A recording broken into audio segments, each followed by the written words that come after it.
Hi kids! Welcome to Teacher Beth Plus TV.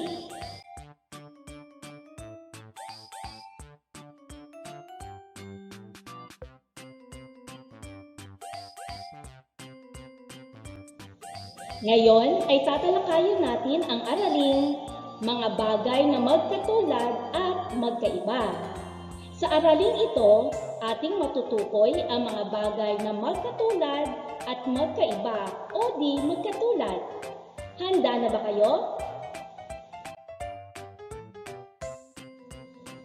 Paano nga ba natin masasabi na magkatulad o magkaiba ang dalawang bagay? Tingnan ang dalawang pangkat ng mga larawan. Unang pangkat, bulaklak. Ikalawang pangkat, paru-paro.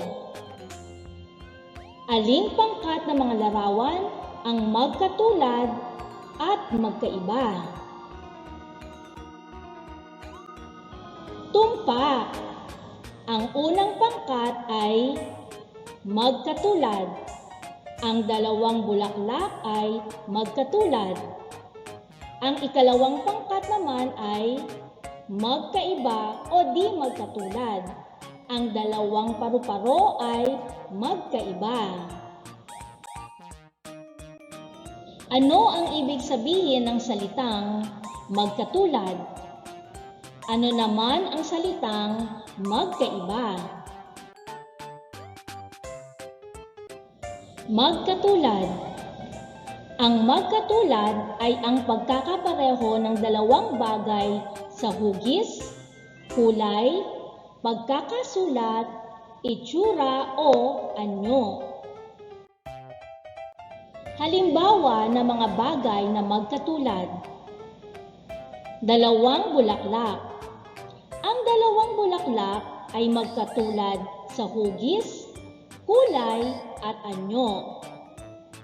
Ang dalawang bulaklak ay magkatulad. Dalawang bola. Ang dalawang bola ay magkatulad rin sa hugis, kulay at anyo. Ang dalawang bola ay magkatulad. Mga halimbawa pa rin ng mga bagay na magkatulad. Dalawang bag. Dalawang puso. Dalawang manika. Dalawang letrang ba. Dalawang bilang 5. Dalawang salitang bata. Ang mga bagay na ito ay magkatulad. Magkaiba. Ang magkaiba o di magkatulad ay ang hindi pagkakapareho ng dalawang bagay sa hugis, kulay, pagkakasulat, itsura o anyo.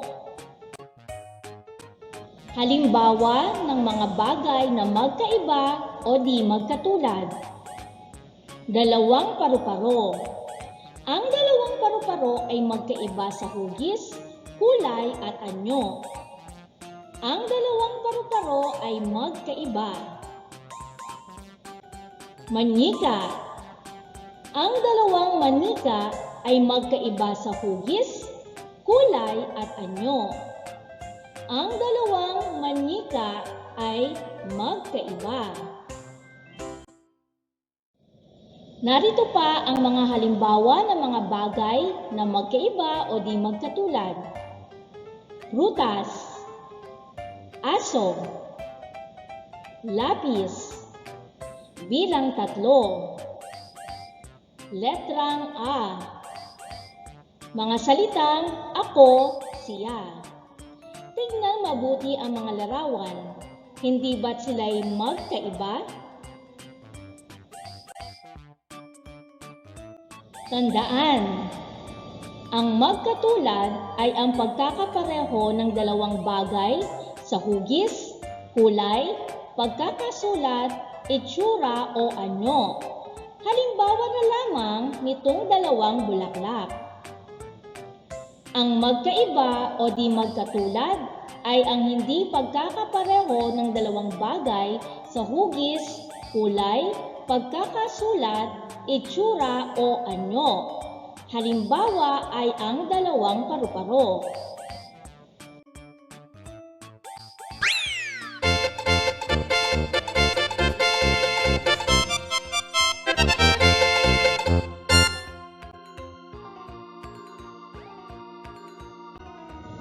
Handa ka na ba? Tukuyin kung ang hawak kong mga bagay ay magkatulad o magkaiba. Maaari mo ring isulat ang iyong sagot sa comment section.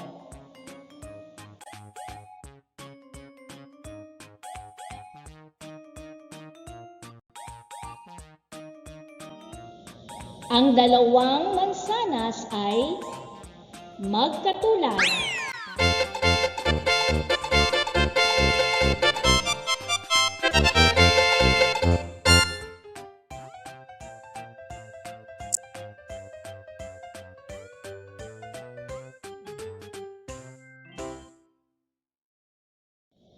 Ang dalawang aklat ay magkatulad.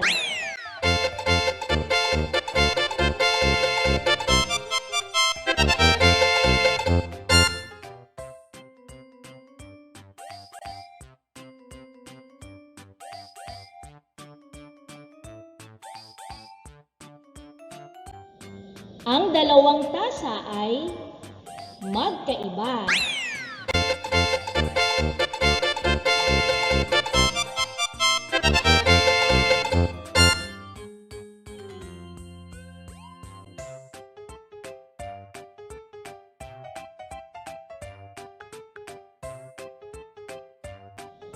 Ang dalawang payong ay magkatulad.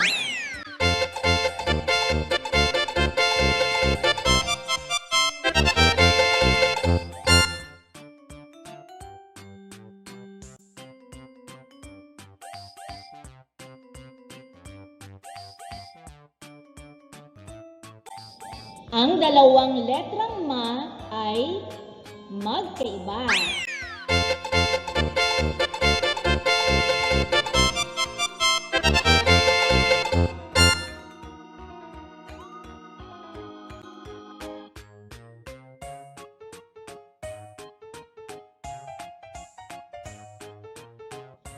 Ang dalawang telepono ay magkaiba.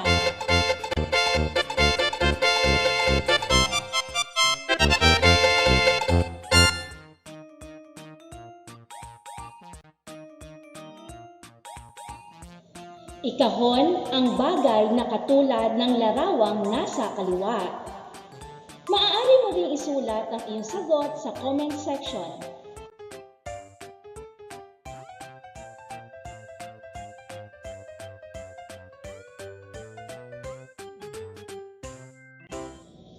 Ngayon ay alamin natin kung tama ang iyong mga sagot. Sa unang pangkat, ang tamang sagot ay letrang K. Sa ikalawang pangkat naman, narito ang tamang sagot. At sa huling pangkat, ang tamang sagot ay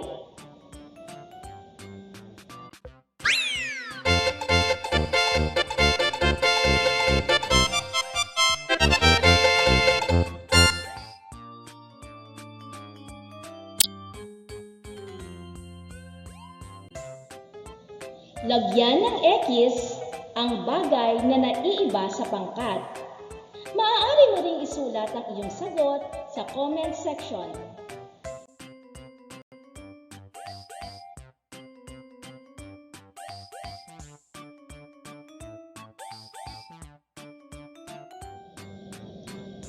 Alamin naman natin ngayon ang bagay na naiiba sa bawat pangkat.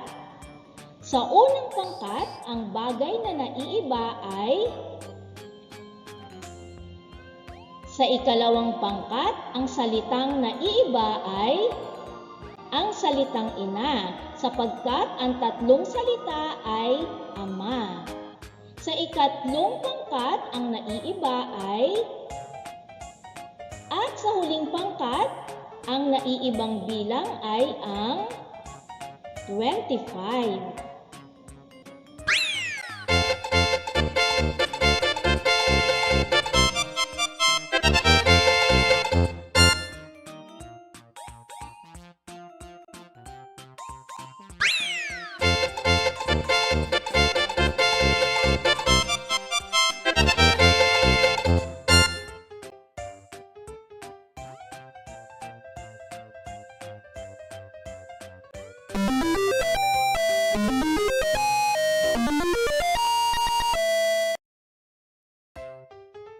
Thank you for joining me. Let's learn, play, and grow together.